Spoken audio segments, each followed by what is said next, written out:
quais são os principais procedimentos quando a gente fala nesse contexto do rejuvenescimento íntimo?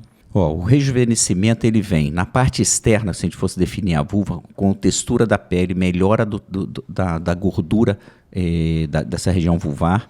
Às vezes você pode ter uma hipertrofia de pequenos lábios, você pode corrigir também, já entra na parte cirúrgica, quando você não consegue reduzir isso com laser ou outra terapia, o Frax.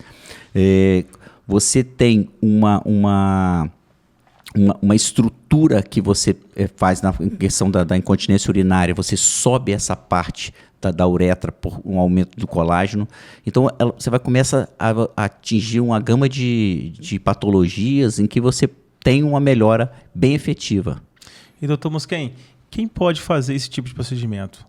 É só o médico? Tem algum outro profissional habilitado para fazer isso? Porque como na internet você vai buscar e você acha lá rejuvenescimento íntimo, embelezamento, estético, as pessoas podem pensar que um esteticista, algum outro profissional pode fazer esse tipo de procedimento. Fala um pouquinho para a gente do preparo que você tem que ter para fazer um procedimento íntimo desse.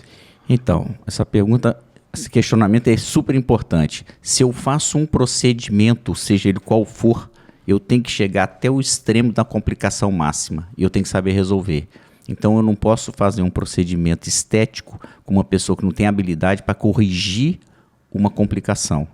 Então nós temos que ter a formação de fazer um procedimento cirúrgico e tudo que complicar ou tudo que der fora do programado você tem que resolver. Eu não posso só fazer um procedimento estético e deixar a paciente sem esse apoio.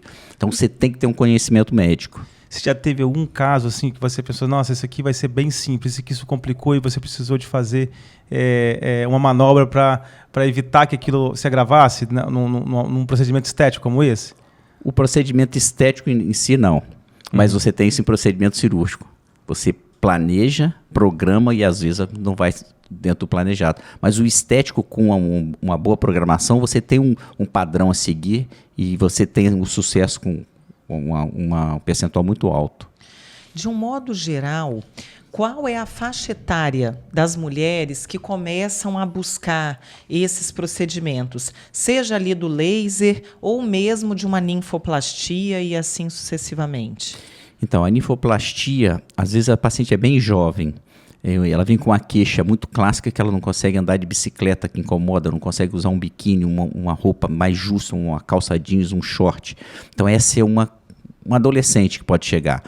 E isso ocorre muito nos consultórios, que às vezes a adolescente não, hoje ela fala até mais com a mãe, ou expõe isso mais até com o ginecologista. Mas isso era mais difícil. Então, essa pessoa da ninfoplastia, a gente ia conseguir fazer isso lá para 35 anos, 30 e poucos anos. Ela convivia o tempo todo com o problema. Todo. Hoje ela tem conhecimento para isso, se fala nisso. Então, já é um tabu que está sendo desconstruído, né? Justamente. E a pessoa que vai te procurar por uma flacidez ou um ressecamento está à frente dos 45 mais. Mas o ressecamento mesmo após a menopausa, né? Mas vamos assim também, né, Jaque? Ninfoplastia é um nome mais técnico. Vamos falar para o nosso público o que é ninfoplastia, né? Boa, né, Fábio? Ninfa são os pequenos lábios. Então, quando você tem um pequeno lábio, que é a parte mais fina da parte genital, muito proeminente, maior do que o outro, uma assimetria, você faz essa correção. O pequeno lábio ele tem que ficar junto com o grande lábio. Então, se ele passa, ele começa a dobrar. E essa dobra de uma pele dá uma sensação de queimor, de queimação. Entendi. Ou seja, então é a prominência dos grandes lábios. Dos grandes lábios. Dos pequenos lábios. Dos pequenos lábios, desculpa. E isso pode trazer desconforto para essa mulher. Justamente. E, normalmente, a escolha de um procedimento, ele está atrelado à necessidade de algum outro procedimento ou não? A mulher, muitas vezes, chega com aquela queixa e um único procedimento resolve a vida dela, vamos falar assim. Vamos supor, uma mulher que chega com a queixa da perda urinária, né? Você podia até falar um pouquinho para a gente... dentro da sua realidade, se é muito comum as mulheres chegarem com essa queixa da perda urinária. Porque, pelo menos nas conversas, né, de mulheres, isso é mais comum do que a gente observa, mas, ao mesmo tempo, a gente observa que as mulheres ainda demoram muito para buscar o recurso. Qual é a sua percepção no dia a dia do consultório? Então, a mulher por si, pela anatomia, tem uma uretra muito curta, em torno de 4 centímetros. Então, qualquer pressão abdominal que você faça, pegue peso, ou corra, ou pule, você tem uma possibilidade de ter perda urinária. Como a uretra ela é curtinha, ela é suspensa por um ligamento. E se esse ligamento, com o passar do tempo, ou perda de colágeno, ou uma atrofia, ele perder essa tensão, a uretra tem uma queda pequena e aí você passa a perder urina. Essa pressão você vê muito, as pessoas podem observar que a maratonista, quando corre, ela bebe água e não joga na cabeça como o homem faz, ela joga no short, porque a corrida ela perde xixi naquele momento. Então a perda urinária dela ali, ela joga no short para disfarçar a água. No short, para molhar o short dela. E o homem não, ele bebe um pouco d'água e joga o resto na cabeça. Então a gente percebe isso bem. É muito interessante. Eu nunca tinha observado isso. A partir de agora, mas é porque Mosquet é um corredor, né? Isso não está no currículo dele. E a questão da incontinência, se essa incontinência for leve, ela é dividida nos exames complementares em 3 graus. Mas se ela for leve, ou seja, a diminuição da elasticidade for pequena, eu consigo reverter isso com, vamos supor, um laser vaginal, ou um Frax, ou seja, um estímulo de colágeno que eu consiga elevar esse ligamento. E essa era a pergunta que eu ia fazer para você, Mosquet. Quais são os principais procedimentos que você faz para reverter essa perda urinária? Então, para rejuvenescimento, ou seja, para você melhorar isso não invasivo, o laser ou o Frax, que é um estímulo elétrico, você pode fazer que você vai ter elevação desse ligamento com o aumento do colágeno. Se eu tenho um ligamento muito delgado, que eu não consigo reverter isso com a quantidade do colágeno, eu preciso fazer então um procedimento cirúrgico. Eu passo uma fita cirúrgica de polipropileno e elevo essa uretra, que essa fita ela vai estimular a produção de colágeno entre a trama dela. Então, mas aí eu tenho que fazer um procedimento cirúrgico.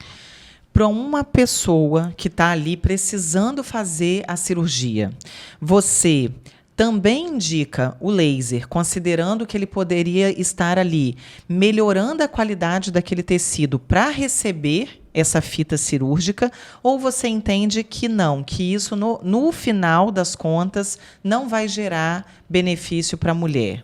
Para a incontinência, não. Se eu tenho que botar uma fita, eu tenho um grau mais avançado. Eu vou corrigir a incontinência.